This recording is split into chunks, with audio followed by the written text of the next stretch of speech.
الحمد للہ والصلاة والسلام علی خیر خلق اللہ اما بعد اعوذ باللہ السمیع العلیم من الشیطان الرجیم من ہمزہ ونفخہ ونفثہ بسم اللہ الرحمن الرحیم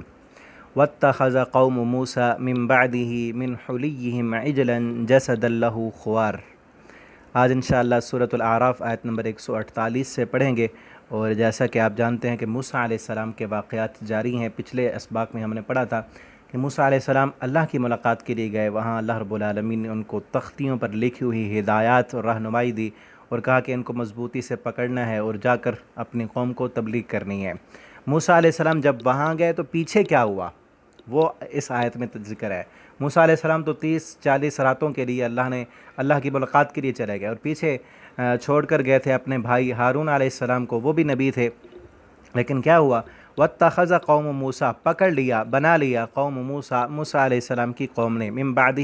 ان کے بعد، ان موسیٰ علیہ السلام کے جانے کے بعد، من حلیہم، اپنے زیورات سے، عجلاً، ایک بچڑا، جسداً، مجسمے کی صورت میں، بچڑے کا ایک جسم بنا لیا، لہو خوار، اس کے لیے آواز تھی، بچڑا تھا اور اس میں گائے جیسی آواز آتی تھی اندر سے، اس کا ایسا سسٹم اس نے بنایا تھا کہ جب ہوا گزرتی تو وہاں سے پھر آواز نکلتی۔ الم یروا انہ، کیا وہ نہیں دیکھتے کہ بے شک وہ لا یکلمہم، نہیں بات کرتا ان سے، ولا یہدیہم سبیلا، اور نہیں رہنمائی کرتا ان کے لیے راستے کی۔ اتخذوہ، بنا لیا انہوں نے اس کو، وکانوا ظالمین، اور تھے وہ ظالم، انہوں نے اس بچڑے کو معبود بنا لیا۔ حالانکہ تھا کیا؟ اللہ رب العالمین نے فرعون کی غلامی سے نجات دی ہے، اب ایک اللہ کی بات کرنی تھی۔ اور پیچھے یہ بھی ہم پڑھ چکے ہیں کہ جیسے سمندر سے پار ہوئے، وہاں پر دیکھا کہ کچھ لوگ اپنے معبودوں کی عبادت کر رہے ہیں، تو انہوں نے موسیٰ علیہ السلام سے کہا اجعل لنا الہا کما لہم آلہہ، جیسا ان کا الہ ہے ہمارے لیے بھی الہ بناؤ۔ موسیٰ علیہ السلام نے اس وقت بھی ان کو ڈانٹا تھا، تبلیغ کی تھی، سمجھایا تھا کہ اللہ نے تمہیں فرعون کی غلامی سے نجات دلائی، اب غلامانہ ذہن ہے تمہارا، اسی طرح اسی شرک سے تو نکالا ہے، فرعون تو یہی کام کراتا تھا، اب یہی کام کرنے ہیں تم نے۔ لیکن جب موسیٰ علیہ السلام چلے گئے، وہی غلامانہ ذہنیت تھی نا، اسی طرح کا پھر معبود بنا لیا۔ اور میں نے پہلے بھی اس طرف اشارہ کیا تھا کہ جس طرح ہم تھے انڈیا کے ساتھ، جب پاکستان نہیں بنا تھا، بر صغیر اور پاک و ہند ایک تھے، بر صغیر تھا، اس وقت کیا تھا؟ ہندو جو ہے نا مورتیوں کی پوجا کرتے تھے، مندر تھے وہاں پر۔ ہم نے ملک تو بنا لیا، ہمارے بزرگوں نے قربانیاں دی، نعرہ لگایا کہ پاکستان کا مطلب کیا، لا الہ الا اللہ، نظریہ پاکستان یہی تھا کہ ایک اللہ کی عبادت کریں گے۔ لیکن ان کے ساتھ رہنے کی وجہ سے، ان کے رہن سہن اور ان کے ساتھ رسوم و رواج اس قدر جو ہے نا مسلمان ان میں گھل مل چکے تھے کہ پاکستان بننے کے بعد بھی ان کے رسم و رواج نہیں چھوڑے، اور اب تک نہیں چھوڑے۔ ہماری شادیاں، ہماری خوشی غمی ساری ان جیسے رسم و رواج کرتے ہیں ہم۔ شادی میں دیکھ لیں، کوئی فوت ہو جائے پھر دیکھ لیں، کوئی مشکل آ جائے پھر دیکھ لیں، وہ مشکل میں جا کر مندروں پہ جاتے ہیں، ہم نے مزار بنا لیے۔ کام تو ہے کہ جو کام مندر پہ وہ جا کر ہندو کرتا ہے، وہی کام کلمہ پڑھنے والا مزار پہ جا کے کر رہا ہے۔ ہندو کا عقیدہ اور نظریہ اپنے بت کے بارے میں جو ہے، وہی عقیدہ اور نظریہ اس مزار والے بزرگ کے بارے میں ایک کلمہ پڑھنے والے مسلمان کا ہے۔ جو رسوم و رواج اپنے فوت ہونے کے بعد اپنے میت کے لیے وہ کرتے ہیں، وہی رسم و رواج کلمہ پڑھنے والے مسلمان کرتے ہیں۔ کیوں؟ اصل یہی تاریخ ہے ایک پوری، جس طرح انہوں نے معبود بنا لیا تھا نا، کیونکہ ان کا ذہن غلامانہ تھا، ہمارا ذہن بھی مسلمانوں کا غلامانہ تھا۔ چاہیے تو یہ تھا کہ جب پاکستان بن چکا، ہم دین کو سمجھتے، ہم قرآن پڑھتے، ہم ٹھیک ہے مدارس بھی بہت ہیں، پڑھانے والے بھی بہت ہیں، لیکن جہالت بھی بہت ہے، دین سے دوری، لا علم کی وجہ سے یہ ساری چیزیں ہو رہی ہیں۔ اللہ رب العالمین ہمیں توحید کی سمجھ دے۔ اور جہاں تک آپ کا بس چلے، میں پہلے بھی کہتا رہتا ہوں، آپ اس موبائل کا اچھا استعمال کریں، لوگوں تک پہنچائیں دین کی بات، کوئی بھی مستند کسی بھی عالم کی بات ہو، کوئی کلپ ہو، کوئی حدیث ہو، لیکن ہو مستند، کیونکہ نیٹ پر بہت ساری چیزیں من گھڑت اور اپنی طرف سے بنائی ہوئی حدیث ہوتی نہیں، نیچے لکھا ہوتا ہے کہ یہ حدیث ہے، آپ کو جب پتہ ہو خود تحقیق کر کے، تو پھر اس کو جو ہے نا آپ دوسروں تک پہنچائیں، اس کو تبلیغ کا ذریعہ بنائیں، اور اللہ سے دعا کریں اللہ تعالی ہمیں توحید کی سمجھ دیں۔ اور آگے پڑھتے ہیں، اگلی آیت میں کیا ہے؟ وَلَمَّا سُقِطَ فِي أَيْدِيهِمْ، جب سُقِطَ فِي أَيْدِيهِمْ، گرا جو ان کے ہاتھوں میں تھا، یہ نا ایک محاورہ ہے،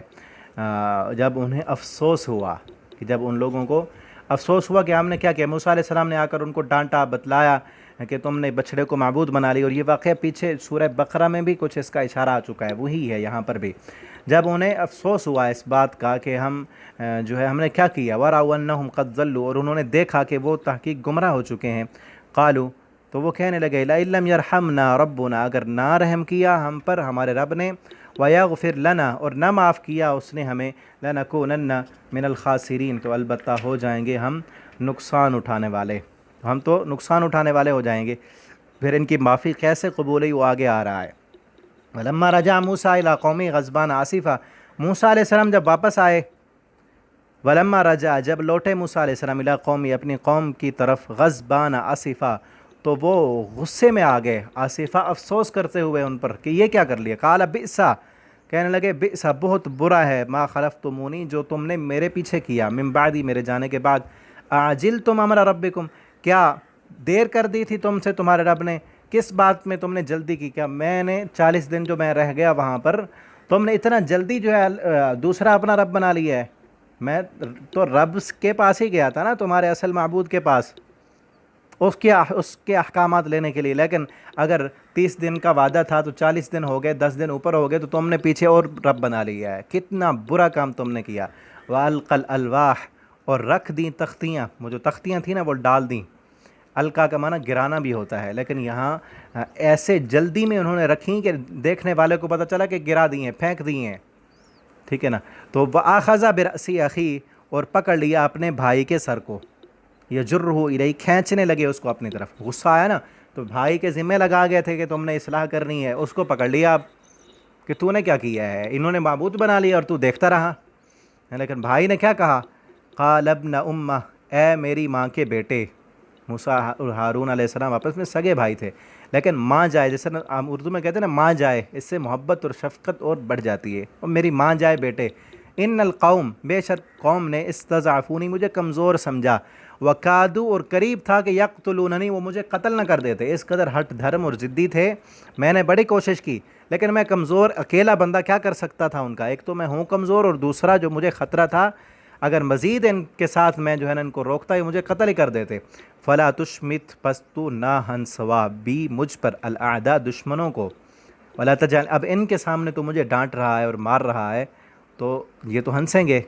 ولا تجعلنی مع القوم الظالمین، اور نہ تو مجھے بنا ظالم قوم کے ساتھ، یہ ظالم ہے جنہوں نے شرک کیا ہے،